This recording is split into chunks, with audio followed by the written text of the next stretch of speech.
Okay, let's unpack this. Today, we're diving deep into something that, well, it causes a lot of stress for aspiring international students. We're talking about the F-1 student visa process for the US.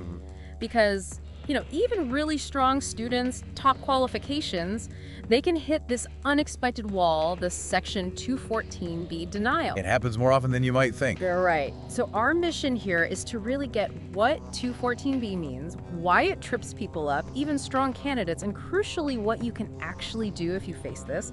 And we'll do that by looking at a real-world account that kind of shines a light on the whole thing. Yeah, and it's so important because the F1 is really that gateway, isn't it, to education in the U.S. Understanding these nuances is just vital. What's fascinating here is, as you said, how often these denials pop up despite really solid academic backgrounds.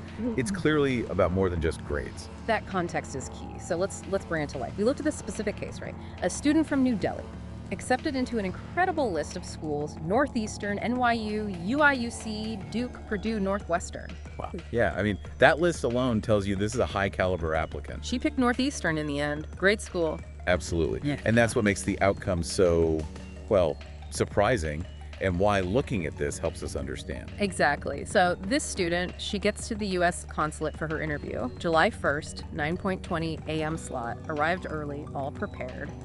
Hands over the usual stuff, her I-20 form, the eligibility certificate, and her passport. Standard procedure, yeah. The I-20 is crucial. And during the interview, she explains her background. She's worked for about 2.5 years at a real estate firm, focused specifically on supply chain and logistics. And she ties this directly to her study plan's master's degree in that field: clear long-term goals in supply chain back home. That sounds like a really coherent story. Having that clear professional link and future plan, that should be a strong point. You'd think so. The I-20 and passport get you in the door, but the interview is where that narrative gets tested, I suppose. It really is. That's where the officer tries to gauge the reality behind the documents. She also talked about finances. Her dad, retired, but runs a business. He's funding her studies. Plus, she had a secured education loan and her own savings and investments, too. Pretty comprehensive. Sounds financially very secure. That ticks another important box, usually. Then the question about U.S. ties comes up. Relatives? Nope, none. But she did mention, honestly, that she has a friend at Northeastern who is actually about to graduate that year. Okay. That detail about the friend. It seems minor, but sometimes. Yeah, maybe. Anyway, despite all this clear answers, strong profile academically and professionally, solid finances, seemingly open responses, she got a Section 214B refusal. Wow. And that's where it just feels so counterintuitive, doesn't it, for someone who seems to have all their ducks in a row? It absolutely does. And this leads us straight into what Section 214B actually is. It's part of the Immigration and Nationality Act. Essentially, it's the standard reason for refusal if the applicant doesn't convince the consular officer of two key things. First, that they have strong enough ties binding them to their home country. Second, that their intent is genuinely temporary just for studies, then back home. Okay, so ties and temporary intent, and the burden of proof is on the applicant. Completely. The law basically presumes everyone applying for a non-immigrant visa actually intends to immigrate permanently. So it's your job, your responsibility to prove otherwise, to show you fit the F1 category and you fully intend to leave the U.S. after your studies. That's a heavy burden. So when an officer is sitting there making that call, how does that actually play out? It feels like it's more than just facts on paper. Oh, it definitely is. It goes beyond just checking boxes. That's the tricky So what are they really looking for? That's the million-dollar question, really. Even with great grades and finances, denials happen. One common reason officers cite, or at least perceive, is limited ties to home. Limited ties. What does that look like? It could be things like being younger, maybe unmarried, not owning property, not having established deep career roots or major family responsibilities back home yet. These aren't necessarily negatives in life, but in the officer's view, they might raise a little flag about, the incentive to return. It's about the whole picture. That makes sense. So even if you feel you have ties, the officer might weigh those factors differently.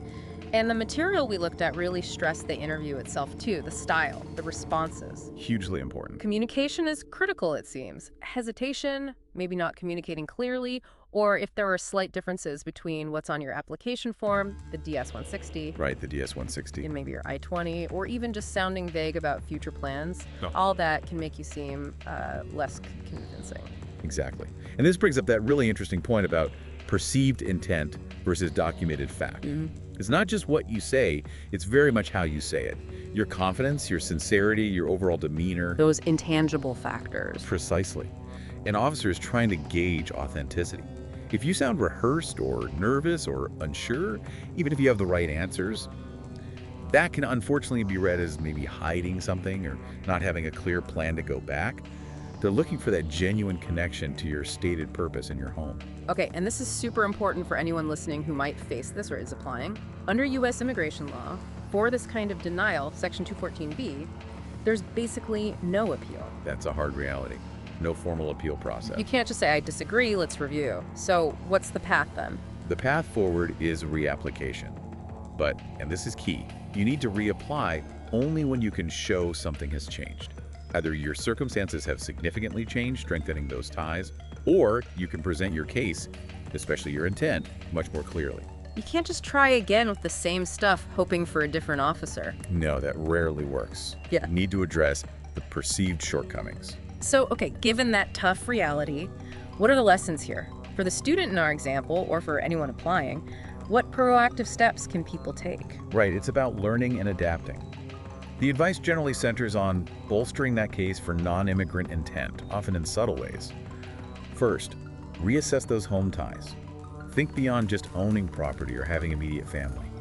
What about professional memberships, community involvement, long-term projects or commitments that really root you in your home country? So demonstrate a life you're invested in back home. Exactly. Make those ties tangible, visible, paint a picture of where you belong and where you're going back to. Okay, what else? Second, really work on refining those interview answers. Not memorizing scripts, please don't do that. Right, that could backfire. Definitely. It's about practicing how to give answers that are succinct, relevant, but also feel authentic. Tell your story clearly. Especially focus on why this specific U.S. degree helps your career back home. How does it benefit your country, your future there? Be confident about that return plan. Makes sense. Connecting the study directly to the return and making sure it all hangs together consistently. Absolutely consistent. Which leads to the third point for reapplication. Meticulously check everything. Identify potential gaps from the first time.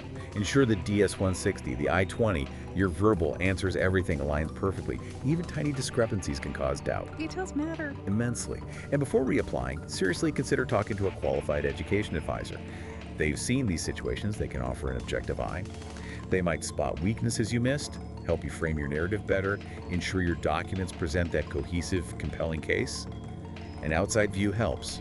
That seems like solid advice. Okay, so let's try and summarize what we've covered in this deep dive. The big takeaway seems to be that even if you have great grades, solid finances, clear career goals, you can still face a Section 214B denial. Yes, it's surprising but true. And the decision often comes down to those less tangible things, the officer's perception of your actual intent to return home, and how effectively you communicate that during the interview. Sincerity, clarity, confidence seem key. It really boils down to that combination. The documents get you there, the interview seals the deal or not. And this maybe leaves us with a question for you, the listener, to think about. Beyond just gathering documents, how do we, in these high-stakes moments like a visa interview, truly communicate our genuine intentions, our commitment? It's more than just facts, isn't it? It's about conveying that deep-seated sincerity and having a crystal clear picture of your future that includes returning home. Something to mull over. That's a great point to reflect on. Thank you for joining us on this deep dive into what is, let's face it, a really crucial and often challenging part of studying internationally. We hope exploring Section 214B denials and looking at this real-world example has given you some valuable insights. All the best to you, and we look forward to meeting you again with another important subject in our next conversation.